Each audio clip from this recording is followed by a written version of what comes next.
Senator Warren.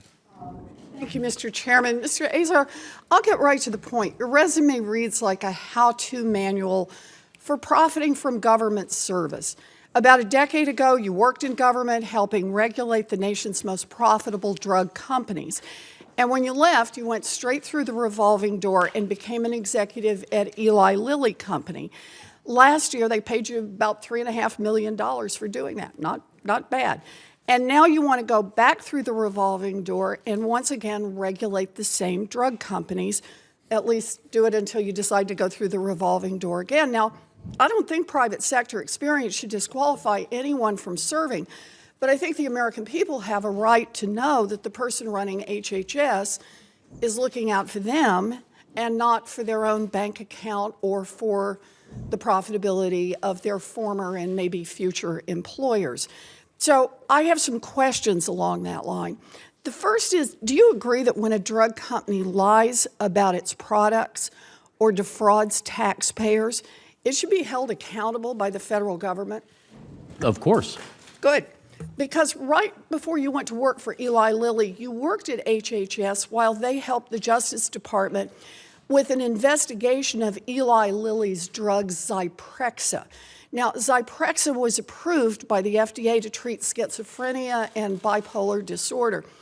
But Eli Lilly decided to boost its profits by pushing the drug on nursing homes for uses like dementia and Alzheimer's with no proof that it would work.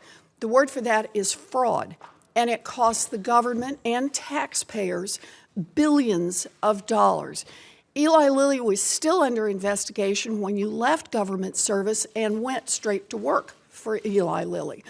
And then, as the company's top spokesman, you helped manage the fallout in 2009 when the company was forced to pay the largest criminal fine ever imposed in a prosecution like this, more than $500 million. At that time, Eli Lilly's CEO said, quote, "Doing the right thing is non-negotiable at Eli Lilly." Do you think that settlement represented adequate accountability for Eli Lilly's criminal behavior? So, Senator, I want to be really clear. The conduct in that case occurred and ended long before I ever even left the government or thought about going to Lilly. I was not involved in that case when I was in the government. I think I actually learned about even the investigation for the first time, although I think it had been in the media. I had not seen that. I think I learned about it actually when I was interviewing, and I learned about it, and I wanted to do my own inquiring because— Right. And then you became the spokesman for Lilly. Well, I became the global head of corporate affairs, and right. I will tell you, the conduct that occurred there was unacceptable. And there is not a leader at Lilly that would say differently. It was a massive learning and transformational experience for the company. So was the settlement adequate accountability for Eli Lilly's unacceptable behavior? It was the largest, as you said, it was the largest at the time. Yes, it was the largest. I think for about a week, and then there was another company That's right. had so one. Do you think it was adequate? That's my question. It was certainly the largest ever. And what I will tell you, the most adequate. All right. Senator, what was important about that was that it changed behaviors. I'm sorry. What is important is the question I'm asking, and that is whether or not there was adequate accountability. I do believe so. I don't have any reason to believe not. I don't think there was adequate accountability. Okay. Eli Lilly made billions of dollars off this scheme, and they paid a $500 million fine. And they said, that's a huge fine. And the truth is, it is a huge fine.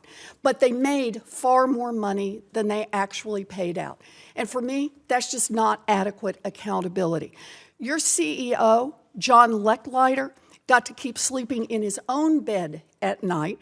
And at the end of that year, he was paid $1.5 million for his troubles and another $3.6 billion in so-called performance bonuses. I think the message was clear to other drug companies. Within 8 months, Pfizer was caught doing the same kind of marketing and slapped with a criminal fine for more than $1 billion.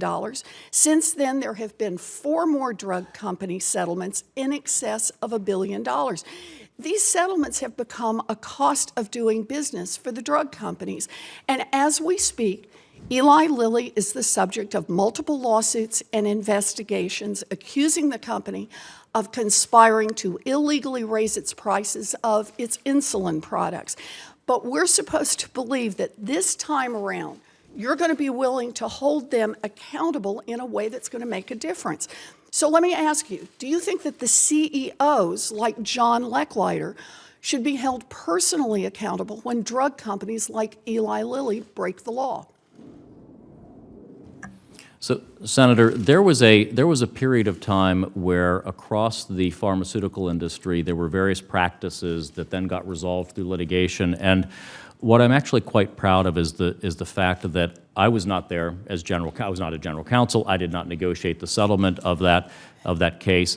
But the attitude that I saw top to bottom globally at the company around that was one of how do we make sure this doesn't happen again? How do we ensure that the processes, the culture, Mr. the Azar, ethics, the oversight? Let We're me well over interrupt time. because I'm out of time, and I understand that I'm out of time.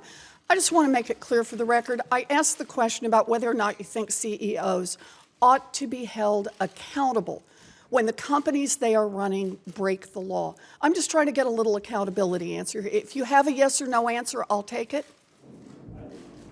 I'm satisfied with our discussion. Thank you. Okay, I'll take that Thank as you. a no, Thank you you. would not hold them accountable. Thank you, Mr. Thank Chairman. you, Senator Warren.